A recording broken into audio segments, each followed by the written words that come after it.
With the NBA season about done, let's rank the top 5 rookies. We'll be looking at production and future potential together, which means guys who are playing better than others right now might unfairly take a hit to their ranking. There's a learning curve for transitioning to the NBA, so we're going to give them the benefit of the doubt. Before we start, consider becoming a part of the community by subscribing to the channel, where we dissect the hottest NBA topics with cutting-edge analytics. Starting off the list at number 5 is Keyonte George from the Utah Jazz. I have mixed opinions on this selection. On one hand, you have a guy like Dereck Lively, who could have a much longer and more successful career due to his higher floor.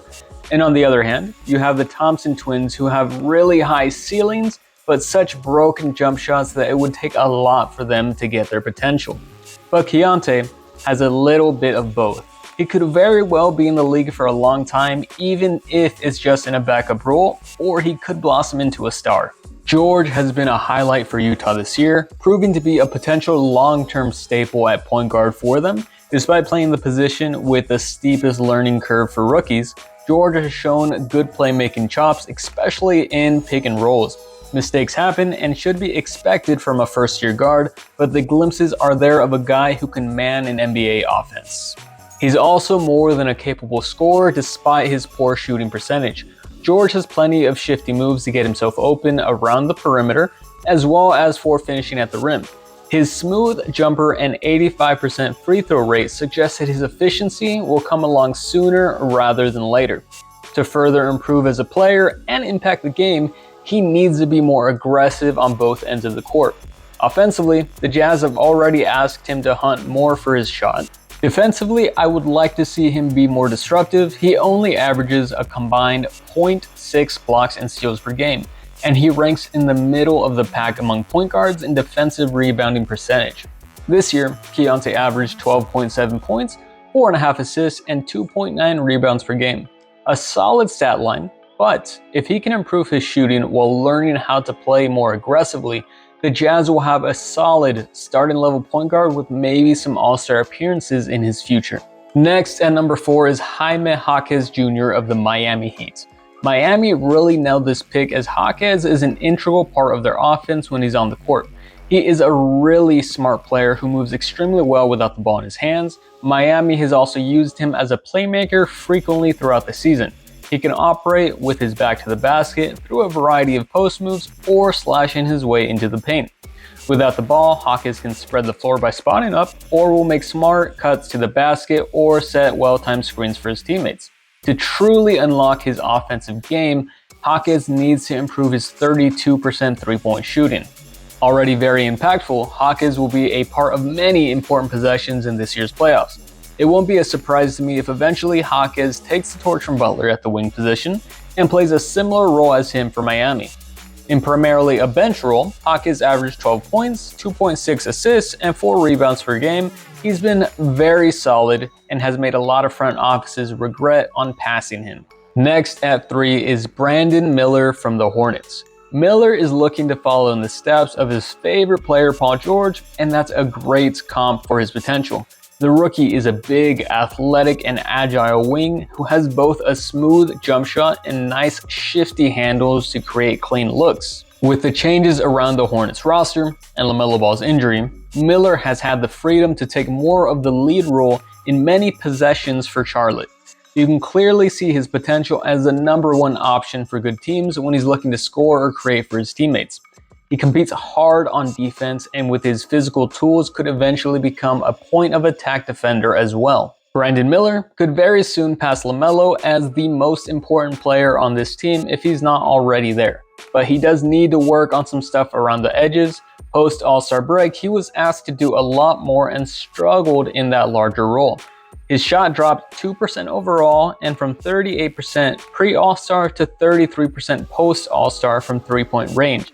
His 10% drop from free throw is a little worrisome too.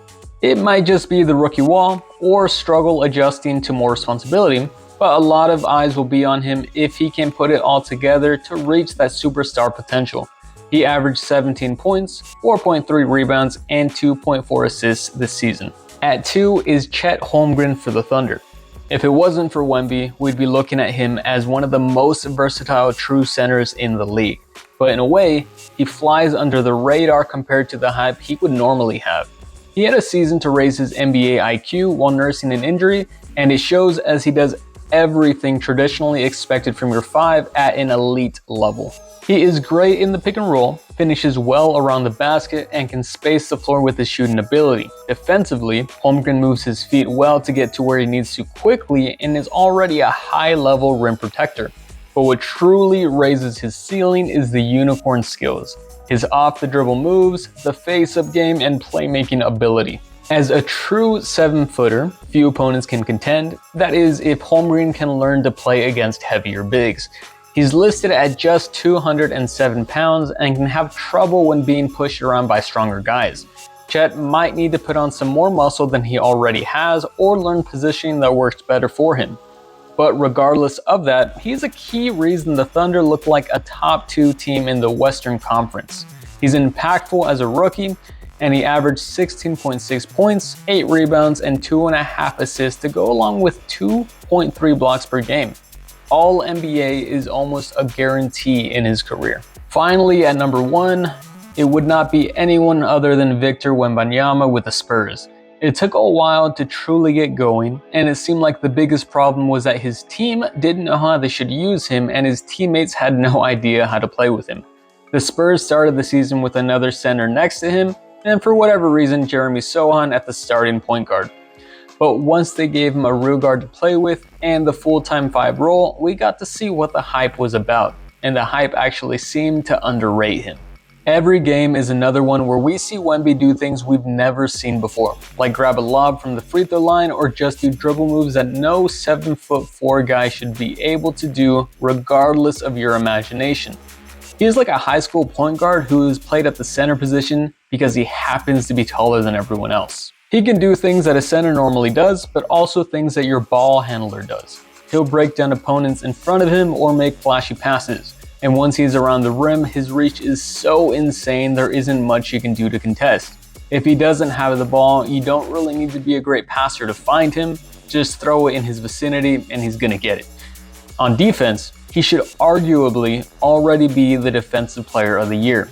Victor leads the league with 3.5 blocks per game, and opponents shoot 11% worse from within 6 feet against him. That has resulted in guys just outright avoiding him altogether. Wemby says all of the right things to the media and already has the alpha mentality. He's not afraid to demand the ball, direct teammates, or make ballsy plays. The future is very bright in San Antonio with a future MVP and Depoy ready to lead the way. Let me know if you agree with the list and don't forget to subscribe.